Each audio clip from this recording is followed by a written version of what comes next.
If your Surface Pen has stopped responding on the screen, it is most likely that the battery inside of here has gone flat. One way to quickly test this is by pressing and holding the back of the Surface Pen, and if there's no green light that appears here, it means the battery is flat. The Surface Pen uses a Quad A battery and it lasts for about a year, but eventually you do have to change it, which is what we're going to do today. To change the battery on the Surface Pen V4, you simply grab the back of the pen and the body of the pen itself, and then pull the back off and slide out that old battery.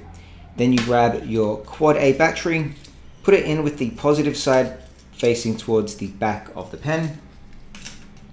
So get the positive side, get it pointing up, drop it in, and then click it back in. You see the light turns on again and your pen is ready to work.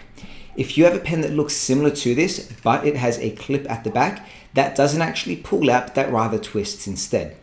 But there you go, it is that easy to change the battery in your Surface Pen. Of course, if you liked this video, let me know by giving it a thumbs up, and if you want to supercharge the ways your computer, hit that subscribe button as well. Thanks for watching, and I'll see you next time. Bye.